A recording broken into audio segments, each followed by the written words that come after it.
90s. So Dan Geltrude joins us now to discuss why this strategy may be a little too aggressive for this economy. He is the founder of Geltrude and Company, an accounting and financial consulting firm in Nutley, New Jersey. Thanks for joining us. I gotta admit, I had not heard of the 4% rule, probably because I'm in the saving phase of retirement and not the spending phase. But we're going to talk about that. How is inflation and a bear market impacting people's retirement savings?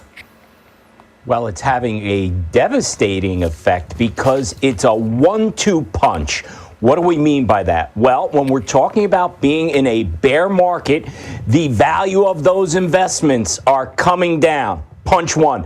Punch two is now you have inflation. So everything you're spending money on costs more. So now those retirees are really caught in a squeeze. And remember, the biggest fear that many retirees have is running out of money. And a bear market and inflation, well, that doesn't help financial anxiety at all. Yeah, that can chew through your savings.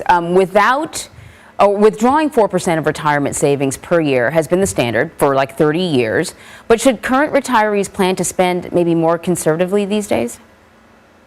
I think so. Look, when you talk about the 4% rule, that kind of rule of thumb, what it basically says is that you use up 4% of what you've saved for retirement. So let's just say you have $1 million put away. So 4% of that is $40,000. And then each year thereafter, you would increase that by the increase in the inflation rate. But what's happening now is that you have inflation jumping.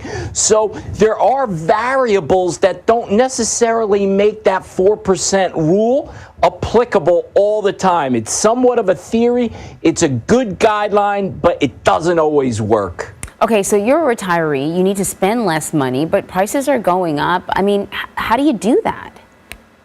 Well, it's really tough for everyone, but especially retirees, because you really have to focus in on where you're spending money. And of course, you need to cut back. You need to have a budget. That's first and foremost. You need to make use of senior discounts when they're available. How about downsizing your living space? Or many people are relocating, we'll say, to greener pastures, meaning states with lower taxes or no taxes, and where the cost of living is lower. You may have to sell your vehicle, reevaluate your insurance policies, and last but not least, look at those high interest rates you may be paying, such as credit cards. Get rid of those. Yeah, you know, the all really good advice. There are little places here and there, subscriptions that you don't even really need anymore that you can cancel.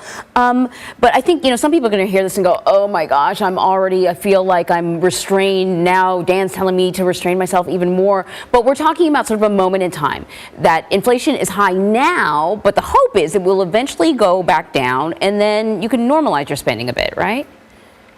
Well, that's correct. Look, the problem is we don't exactly know when inflation is going to retract. You see, the Federal Reserve is raising interest rates, which isn't a great solution, but it is a path to try to get inflation down, because inflation is so insidious, you know, almost at all costs, you have to try to take it down. So certainly we're looking ahead, and at some point inflation will start to come down. We'll have things a little bit more normal, and then for retirees out there, you can once again open up that spending a little bit more. Right. But for now, just be a little conservative. Dan Geltrude, thank you so much, Dan.